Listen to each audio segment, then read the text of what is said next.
सैनिकों ने मिकाह को मारा। वो दुखी था।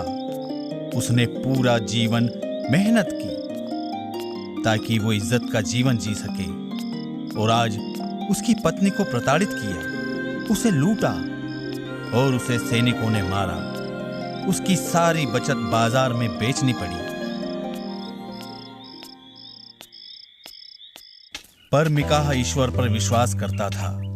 उसने कर्ज चुकाने के लिए और घर चलाने के लिए मेहनत करने का निर्णय किया।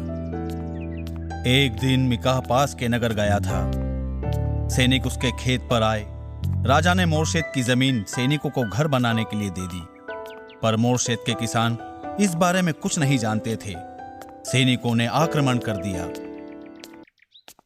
वो देखो, कितने सारे सैनिक इधर आ रहे हैं। हो सकता है उसमें हमारे बेटे हों, पर मुझे तो कुछ और लग रहा है। मोर्शेद के लोगों, सेना ये गांव ले रही है। यहाँ से तुरंत हट जाओ। अगर तुम यहाँ रहना चाहते हो तो हमारे दास बनकर रह सकते हो। क्या? ये हमारी जमीन है। क्या हम तुम्हारे दास हैं? कभी नहीं। अगर तुम नहीं मानोगे तो मेरे सैनिक तुम्हें हटाएंगे। हम तुम्हें अपनी जमीन नहीं लेने देंगे, तुम्हें ये नहीं करने देंगे। तुम ऐसा नहीं कर सकते। हम तुम्हें खेत में नहीं आने देंगे। सैनिकों, आक्रमण! गांव वालों ने सैनिकों का विरोध किया। सैनिकों ने गांव वालों को मारा। अधिकतर गांव वालों को मार दिया और उनके घरों को जला दिया।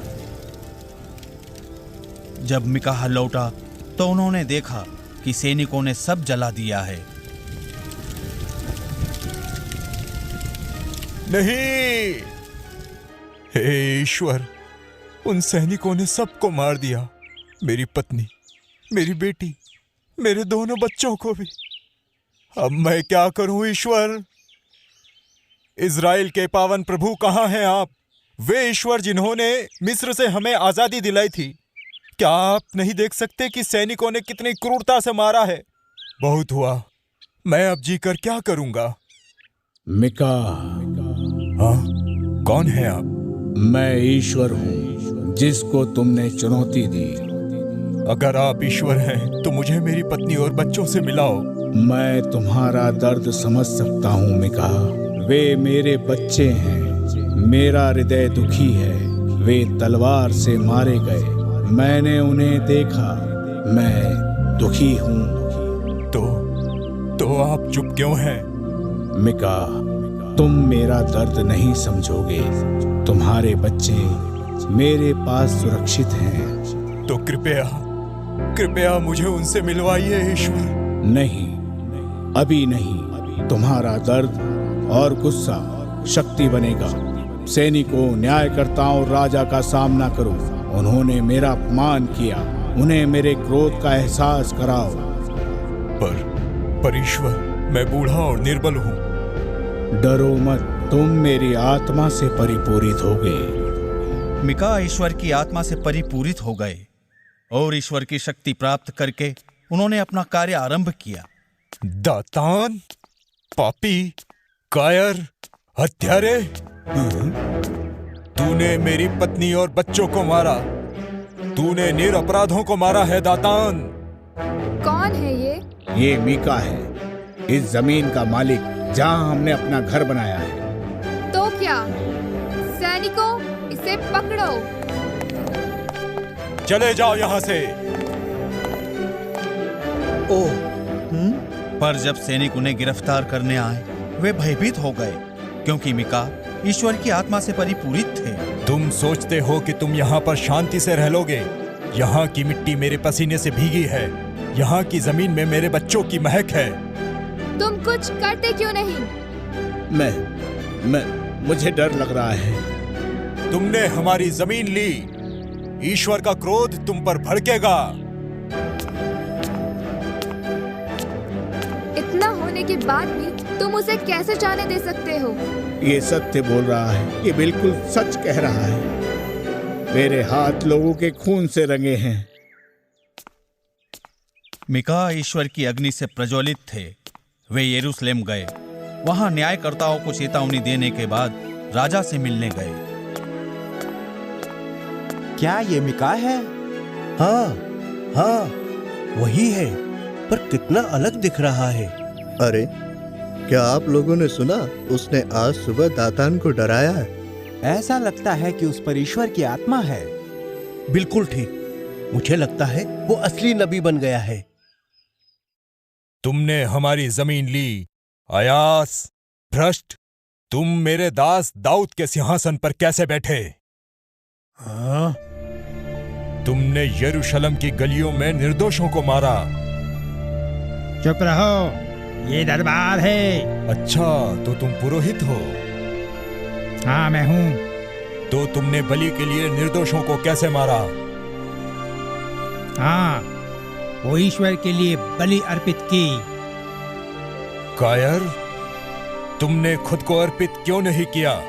तुमसे मानव की बलि चढ़ाने के लिए किसने कहा था?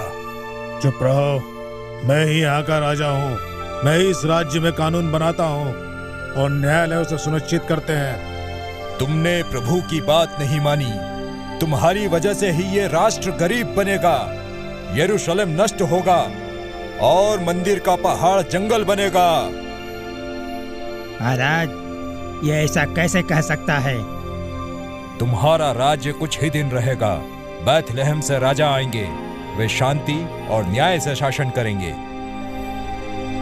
चुप रहो, मुझे ईश्वर ने यहाँ का राजा बनाया है। और ईश्वर तुम्हें अपने सिंहासन से हटा देंगे।